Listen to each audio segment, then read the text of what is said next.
Let's dive right into the fascinating world of email and websites and see how they're connected. As we explore these topics, let's keep in mind just how important they are for your online presence.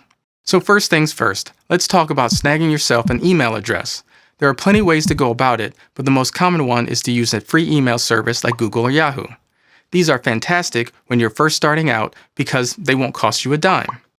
This is especially handy if you're watching your pennies and you want to keep your expenses low as you kickstart your business. But here's the golden rule. Always keep your personal and business emails separate. While hotgirlsummer@gmail might be fun for your personal use, it's way more professional to go with something like jakesplumbing@gmail for your business. On the flip side, I advise against using email services tied to paid platforms. Like your cable provider. Say AT&T gives you an email address as part of their package. The catch is, if you ever cancel their service or move to a place where they don't operate, you run the risk of losing your email address. That could spell trouble for your business. So while it's your call for your personal stuff, I strongly recommend against using these platforms for your business email. Losing your business email can be a real headache if you ever have to move to a different provider. Now let's shift gears and talk about nabbing your very own domain name. Think of it as your own unique spot on the internet. For instance, mine is virtualbusinesscreator.com and my email is Derrick@virtualbusinesscreator.com. See how they're connected? Getting your domain name early is like staking your own claim. Otherwise, you might find someone else swoops in and takes your name that you want. Or they might snag it and try to sell it back to you at a hefty markup. So secure your domain name as soon as possible, even if you don't plan to use it right away. When it comes to picking a domain name, also known as the place to buy your domain, you've got choices. GoDaddy's a big one, but I personally went with Namecheap. They had competitive prices and the sweet bonus of practically having unlimited email addresses without extra charges. This is especially handy if you're juggling multiple domains and need lots of email addresses. So when you're getting your domain, find the sweet spot between costs and features that suit your needs. Now let's switch gears and talk about web hosting.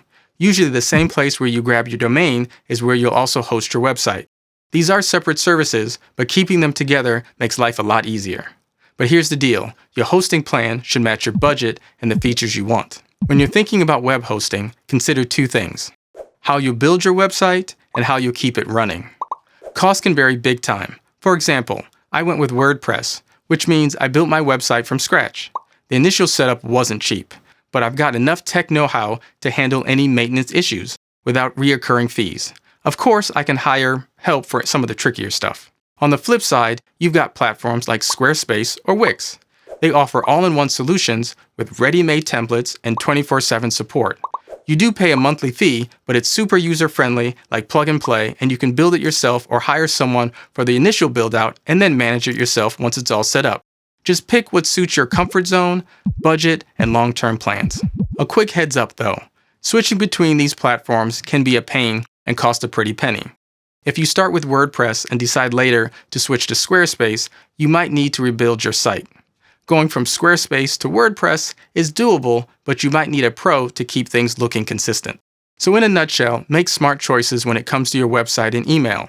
Spend your time growing your business instead of trying to learn every nuance of web design and upkeep. Invest in professional help when needed, and remember the golden rule: do it right, do it once.